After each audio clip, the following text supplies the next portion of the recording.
once Breakin' came out, the movie Breakin', and then Crush Groove and Beat Street, man, it was like, Yeah. it put the whole culture of hip hop on the map in a place where you could see with the music. You know what I'm saying? You had the visual, and you had you know, graffiti. You must say this is my way out when you saw that. When you I started didn't. getting good, you must say this is my way out. When I started being able to put songs together, and I started like you know, figuring out like, well, I might be almost as good as that rapper. You know what I'm saying? So I'm gonna keep going. And then I start, you know, I learned so much. Like I studied. How old were you when that started? Hip hop. The first time I heard anything, my Uncle Ronnie brought over a tape of the Breakin' soundtrack, and it had Reckless on it from Ice-T. Once upon a time, a DJ's task was just to play records. What more could you ask? I know Colors. Yeah. Colors was hard. Yeah, my Uncle Ronnie started liking rap before I did, and then he kind of introduced me to it. And right around that time, I think, the movie had just come out, and I saw the movie, and I was like, yo, I love it. And it just, I don't know, it just spoke to me in a way that no other music had spoke to me before. I understand that. How old were you when you first started putting it out there? Like started rapping or doing rap battles? Well, I had a weird trajectory. Like I was afraid, like I was afraid early on, like 15, 16 years old. I was afraid that to go into any clubs or anything like that to say my raps, because I felt like I wasn't good enough yet. So I had to get to a certain spot. And then I was trying to I was just making songs. And one day I got a call from my boy Proof, and he was like, yo, you need to come up to the hip hop shop. And I was like, what is the hip hop shop? And he's like, yo, just come to the hip hop shop, write something, come up here. And Proof, remember Proof, Nani? He ran shit in Detroit. We me and him came up together, and we came up rapping together, but he would kind of go do his own thing, and then I'd be working like at factories and stuff like that, and Proof was out there like on the grind, and he started making connections, and then he met Jay Dilla, Slum Village, and a lot of the early Detroit hip hop that was like exploding onto the scene. Like Proof was such a part of that. And I got a chance to, when I went to the hip hop shop, I was like, what the fuck? He was like, yo, I'll clear everybody out. I'll have like 10 people, right? And you rap in front of them. And if they don't like you, you know, they're gonna tell you they don't like you. if they do like you and they fuck with you, then you know. So I went there, I said the rap. I got some people jumping around and shit, and I was like, okay, this might be it for me. And then that's when we started having battles at the hip hop shop. And we was having like a battle every couple months or something. Yeah, every 2 or 3 months. But every Saturday, I would make sure that I didn't have to work till 4 o'clock because I was going to the hip hop shop every Saturday. So every Saturday for me was, and this is early 20s, was St. Andrews Hall on Friday night. Saturday, hip hop shop. Tuesday, Ebony Showcase. And then anybody that knows Showcase, they say, fuck, I gotta battle him tonight. He's here. Yeah, well, that's what happened. I started battling, and then in the hip hop shop, the first battle that we had there, I won it. But what we was doing, Proof was taking names and he was putting them in a hat. Like, if you want to sign up to battle, you just put your name in the hat. He picks a name, picks another name. So it'd be like Bizarre versus B Flat, and then they'd go at it, and it was, you know, and then me versus whoever. I remember one time I battled Conniver, who was in my group, D12, but we weren't a group yet. I battled, Vaughn, and then I just started, like, I met a few people that got me out of just Detroit, and I went to like 97 Scribble Jam, and I went all the way to the end, and then I lost to this guy named Juice, who to this day is still a really good fucking rapper. And I think that he's so good that it's okay that I lost to him. You know what I'm saying? But What is he? Is he still in Detroit rapping? no, this was Cincinnati. Yeah. Yeah, the Scribble Jam was in Cincinnati. That was 97. And then from there I met Wendy Day, and she put me on her battle team. She had this battle team that was an event in LA called the Rap Olympics.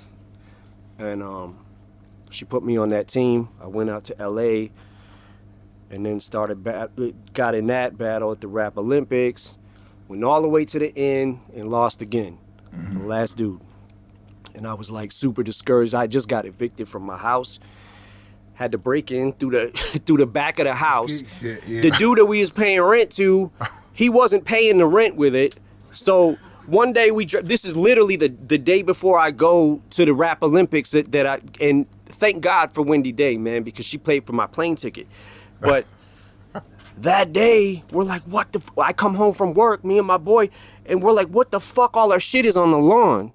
I know that very well. So, yeah, so... Lawn, the eviction, man, and they decorated your fucking lawn with your furniture. Yeah, and people was rummaging through it and shit. You gotta wait outside for nobody to take your shit. Yeah, yep. So that happened, and then I had to break into the back because I had nowhere to stay. So I had to break into the house through the back window, which was my old window. Broke in, slept on the floor, got up the next day, went to the Rap Olympics, and by the first prize was $500. And I needed that $500, man, and I lost. And I was like, I was fucking devastated. And then this kid, Dean Geislinger, walks up to me and he's like, yo, man, you got one of those CDs? And I was like, yeah. And I kind of just tossed it to him, right? And didn't think nothing of it.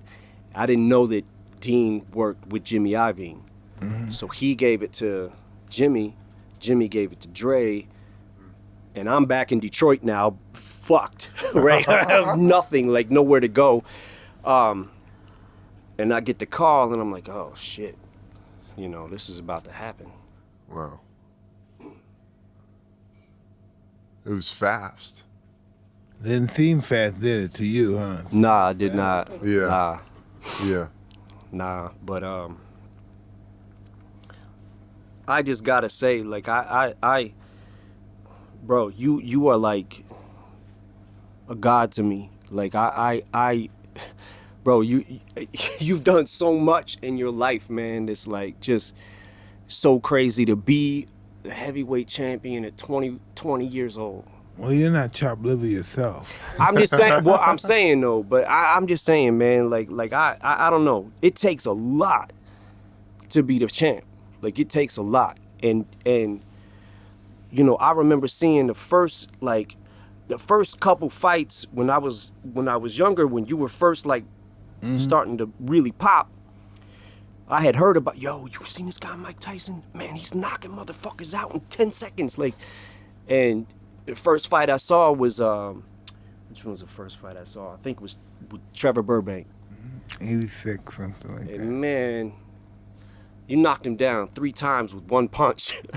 Like, I was like, what the fuck? And ever since then, it was like,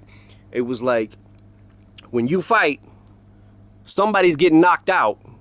It's just a matter of what round. You know what I'm saying? Yeah, and like, it comes from humble beginnings. You know, I had to, in order to be the champ, I had to get beaten a couple of times. yeah, I had to learn. yeah. Yeah, boxing is hard, man. It's hard. Like, I've been boxing for like 13 years, just sparring, just messing around. I mess around with Emmanuel Stewart, and he's the best. Yeah, man. And Emmanuel was like, this was like 12, 13 years ago, right? So he would come over, he would show me the basics, and it took a lot for me to look. It took a long fucking time for me to just learn the basics, right? So then he started like after a couple months of us doing it, and they were just like, you know, up and coming kids and stuff, like they would, you know, and just, you want to spar with M, and they're like, okay, cool. Yeah, for sure. So I got a funny little story. So he's bringing his boxers, and we're probably like 6 months in, and he's bringing his boxers like every week, right? And I'm getting my ass whipped, but I'm staying with him, right? I'm getting some good hits in. I feel a little bit good about myself. So one day, he comes over and he brings his boxer from Crunk, And I'm in the house, and I remember, like, I was on the phone or something. So when I came out, the dude that he brought had his headgear on, right? And and I'm like, oh, okay, I guess he's ready. So I put my strap on, my headgear, and we're going at it, and he kicked the shit out of me. Fucked me up. So after we're done, we go like 3 rounds, right? I don't think I got 1 hit in. After 3 rounds, he takes off his fucking headgear. And I said, man, how old are you? He said, 14. I was like, man, I fucking quit. I'm done. I feel like if you hit me, I would probably die. Like right now. Like I still feel like you could get in there and just fuck people up. Wow, listen, you feel that way, and I don't even have that in me anymore. I don't even have the mentality to feel like I have to fucking kill everybody's family and stuff. I still have that. Yeah, but I mean, I still feel like you still look like you could punch a fucking brick wall and put a hole in that bitch. Yeah. I saw recently, Nani was showing me a video you did where you was just fucking around and you was trying to show these dudes how to. I think it was a body punch or something. Yeah. Yeah. And how you jump to the side real quick, jump to the other side.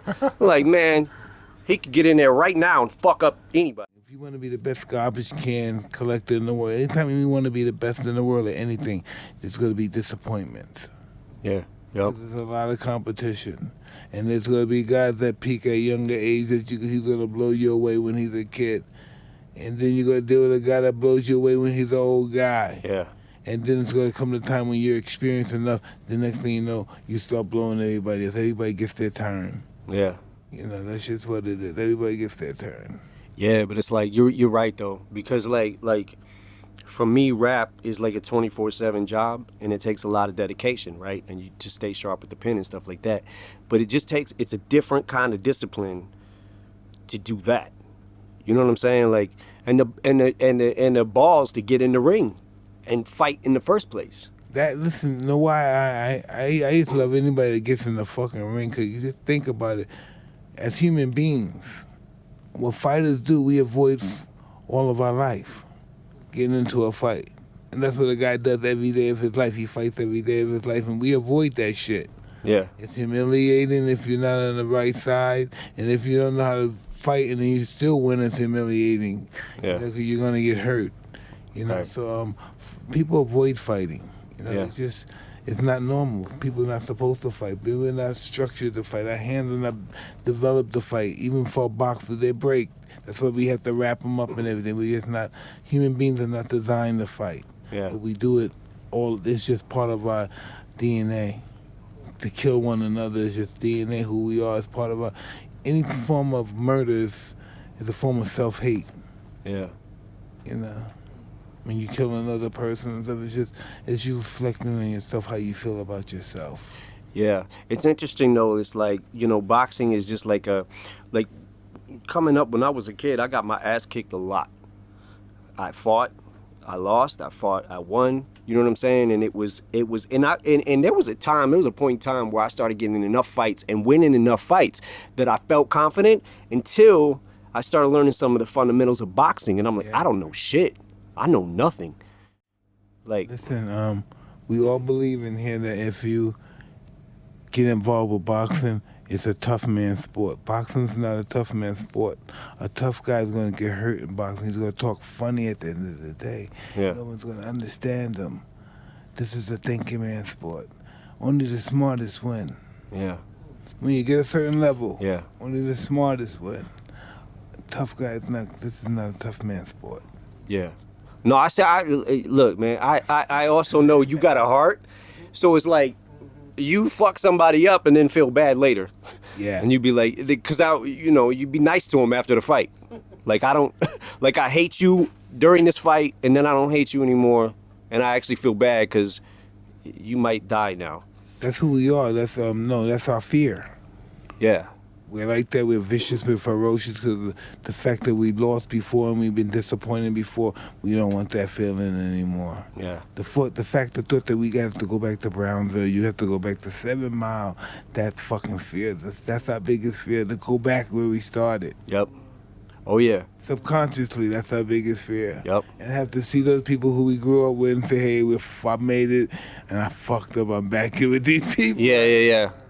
You say we really entertained your immersion in rap. We thought that was beautiful. Everybody, and all nationalities and everything. We had to say you're the best. You put it down. We watch you battle. We watch you not battle them, but we watch you compared with the best. We watch you do songs with Jay-Z. We watch you do all those guys, and you got really ill.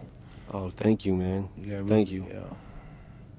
No doubt. One of those songs he said, yeah, you saw me before. I didn't have all these swords before. But you say you had armed with these guns and swords before. Yeah. Oh, yeah. Yeah, you met me before. Oh, Yeah, you didn't have all these guns and swords before. Yeah, I didn't have all these arsenal of weapons before. Yeah. Marshall will step in the door. Yeah. That was the Biggie song. Yeah. Yeah, you Yep. fucking... Listen, are you conscious that you know you're rapping like J and B, you know you got to blaze, right? You know you got to put it down, because if you don't put it down, people going to say, oh, nigga, he shitted on you. I mean, that's how I feel anytime I get on a song with anybody. I It's saw like, that. man, if I don't try to, like, I have to, just having that hunger still and trying to, like you said, it's not about the money all the time, right? So it's like when you lose a fight and you get depressed, it's because your competitive nature and your competitive spirit is wounded, right? Because It's the reason that we started doing this, because we're not good enough. It goes in your mind. Yep. We're not good enough. Yep. He's better than me, and it fucking kills you. That Yep. somebody's better than you, and you believe in your head that you're God or you're the best or whatever you believe you are. Yeah. Yeah. Yep. I went through a lot of that shit too, growing up as a kid, and just feeling like I wasn't good enough for anything, like whatever I did. I just wasn't good enough. And yeah, man, it's a psychological thing. I think that once you, for anybody who feels like that, right? Like I just feel like I'm worthless. I'm not nothing in this world. Anybody who feels that and then finds something that they're actually good at, it's like I think that's what makes somebody go for that so hard. You know what I'm saying? Yeah. Like I was never good at nothing. I'm good at this. You know? The most successful people that ever lived in history are megalomaniacs, but they got a low self-esteem. Yeah. They don't think much about themselves, but they think they're God on the other hand too. Right. You know, but those are the most successful people. They're always challenging that doubt, Yeah. making that doubt inconceivable. That's not true, but they still believe it's doubt. Right. Even though they prove that it doesn't stop them from succeeding, but they still challenge that, and it still bothers them. They still believe they're nothing. After they made billions of dollars, they still believe they're not shit. That's just how the mind fucks with us. Yeah, people also think too, like money just buys happiness, and it absolutely is not the truth. You know what I'm saying? Like you gotta be right inside. Otherwise, none of this shit means nothing. No, absolutely. They get everything. Then this is something. This is everything. Fuck this. Pow. Mm-hmm. This is everything. I waste my fucking life for this. This is Yeah. everything. Yep. Yeah. Yeah. Well, Em, you just blew the fucking roof off the Oscars. How'd that feel? Man. Are you surprised that they still ask you to come? Actually, I thought it was the fucking dopest thing I've seen in a long time, dude. thanks, man, but I'm gonna tell you why I'm making that face. Okay. Because when I went out there, everything was cool, right? I go through the first verse, and they had the pack where you're The mic pack? the mic pack Yeah. that you wear, the clip onto your belt, and then you got the in-ears that go in your ears, right, so you can hear the sound. And I'm rapping, and all of a sudden I see between my legs the motherfucking pack swinging. Oh, What the fuck? Oh, So I'm fuck. like this, trying to grab that shit. I don't know what they showed on TV and what they didn't. But man, I was like, so then I tried to stick that bitch in and I'm like, wow, I got no pockets back here. Fuck. Oh, So I'm rapping the fuck. lyrics while I'm doing this, and then I'm like, man, let's put it in my front pocket. Fuck it. By that time, the song's over. And I'm like, man, what the fuck? We rehearsed for that shit. I know the words to Lose Yourself, right? Yeah. But we rehearsed that shit extras just so we didn't fuck that up. Oh, And then that was the one thing we didn't plan for. And of course it went wrong. And I'm like, motherfuck. Which nobody's saying. Yeah, dude. Nobody saw that. Really? Nobody saw it. No, you killed it, bro. You fucking killed that. Thanks, man. dude. Thank you. Hell yeah. Thank you. I thought it was amazing. Yeah, I ain't nobody watched saw it because that. I got creeped out. I'm like, I don't want to fucking see this shit. I'm going to just get angry. Yeah, I know. Girl, though, how old is she? Fuck. Haley is 23. What's that like? She has boyfriends and stuff. She has babies. She, Not babies. Nope. Just boyfriend. yeah. And yeah, she's doing good. She's made me proud for sure. She graduated from college. 3.9. Wow. Yeah. Good for her, man. Yeah, thank That's you. awesome. How does that feel? You have a 23-year-old. I was just listening to Slim Shady Yeah. and listening Yeah, to that. it definitely is crazy. It definitely is crazy. I have a niece that I have helped raise too. That's kind of like a daughter, pretty much like a daughter to me. Wow. And she is 26, and then I have a younger one that's 17 now. So when I think about my accomplishments, like that's probably the thing I'm the most proud of. You know, is being able to raise kids. You know, most guys like us that are successful and stuff that supposedly have it all, our kids are fucked up. You know, Yeah. they're fucked up. They never had the life that we had. They never struggled. They never know struggle. Without struggle, there's no progress. You know, and that's why they don't progress, because they don't struggle. Yeah. Yeah, it's definitely important to keep your kids grounded when there's situations like we have, right? Yeah, It's like, absolutely. it's very important. Yeah. Yeah.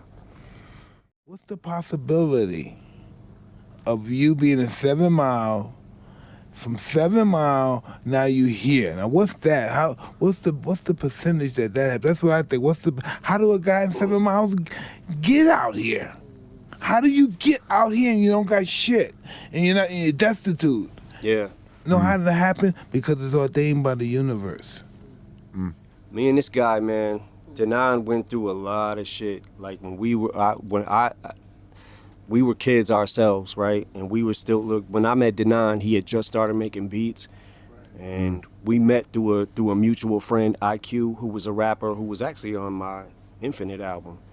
And IQ introduced us, and then we grinded until, like, he went through a lot of this. We went through a lot of the same things together coming up, right? So it was like we did it together. We worked the same job. We were roommates. We had, you know what I'm saying? We lived in houses together. Then you start saying, hey, I'm garbage, I'm nothing. Life showing me that I'm nothing. And then you run into somebody who you think is something, and he tells you great things about yourself, and then you think you're great because this great guy told you great things about yourself, and then the whole perspective of your confidence goes to another level. Proof. That's how Proof was to me. Yeah, man. He was a godsend to me because I know that I would not have made it without knowing him, because he gave me he co-signed for me when I went to the shop, when I went to Ebony Show, because he co-signed for me everywhere I went, and people respected him. His name meant something because they respected him, because he was the crazy. I just never seen nobody like hit so hard before. Like that's gotta be something like what is that?